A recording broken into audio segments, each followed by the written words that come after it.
ठाण्यात बुधवारी मोठ्या उत्साहात आणि भक्तिमय वातावरणात लाडक्या गणपती बाप्पाचं आगमन सोहळा सर्वत्र पार पडला। दरम्यान लाडक्या बाप्पासाठी अनेक ठाणेकर वासियांनी विविध प्रकारचे देखावे साकारले असून ठाण्यातील एका शाळेमध्ये जाणाऱ्या चिमुकल्याने जागतिक वारसा यादीत नोंदवलेल्या गेलेल्या महाराष्ट्रातील किल्ल्यांचा देखावा घरगुती लाडक्या बाप्पासाठी साकारला आहे। महाराष्ट्रातील 12 किल्ल्यांना नुकतेच जागतिक वारसा यादीत समाविष्ट करण्यात आलं असून महाराष्ट्रातील नागरिकांनी याबाबत अभिमान व्यक्त केलेला आहे। ठाण्यातील नौपाडा येथील सरस्वती सेकंडरी शाळेत शिकणाऱ्या कार्तिक निलेश मंडलिक या विद्यार्थ्याने जागतिक वारसा यादीत समाविष्ट करण्यात आलेल्या महाराष्ट्रातील 12 किल्ल्यांची माहिती देणारा आकर्षक देखावा घरगुती लाडक्या बाप्पासाठी साकारला आहे। या देखाव्याचं सर्वत्र कौतुक होत असून या देखाव्यात 12 किल्ल्यांचं चित्रच नाही तर त्यांची माहिती देखील देण्यात आलेली आहे। हा देखावा बनवण्यासाठी 5 ते 6 दिवस लागले असल्याचं कार्तिक निलेश मंडलिक यांनी यावेळी सांगितलं।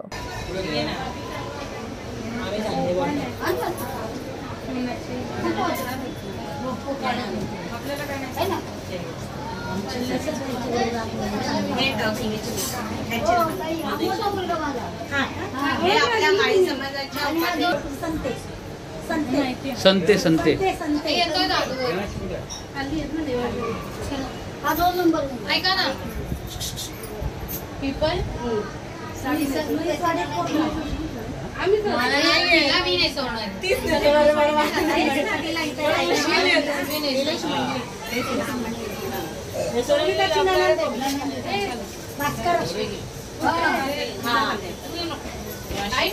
मला पाठवले समिता मला रेकॉर्ड करून पाठवते आत्ताच।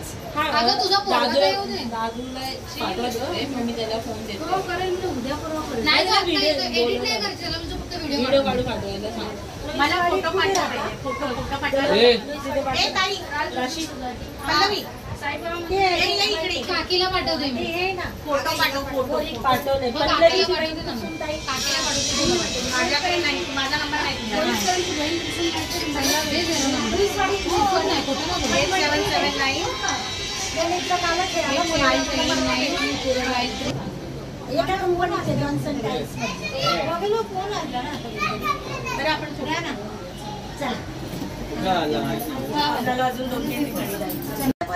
फोटो काढला असता म्हणून मी बंद केलं। हे श्वेता काका म्हणून दे म्हणजे मी काय चल एक प्लेट जरी घ्या चाची चाचू जेवून घ्या चला आमच्यात म्हणजे मी काय अमेरिकेत आहे तिकडेच आहे तिला रस्त्यावर निघून नाही इकडेच चाचू इकडे कल्टी मारली वाटतं पाचचा पोरगाला घेऊन गेलाय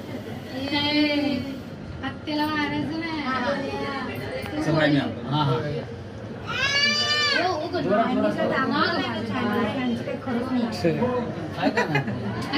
युनेस्कोने छत्रपती शिवाजी महाराजांचे जे 12 किल्ले होते त्याचा वर्ल्ड हेरिटेज यादीत समावेश केलेला आहे। म्हणजे त्या किल्ल्यांची ते लोक पुनर्विकास करणार, देखरेख करणार, त्याचं सगळं युनेस्को आता करणार आहे। त्या 12 किल्ल्यांचाच संकल्पना आम्ही गणरायाच्या डेकोरेशन मध्ये मांडण्याचा प्रयत्न केला। घरातले सर्वजण मदतीला होते आणि नाही म्हटलं तरी 5-6 दिवस लागले सगळं।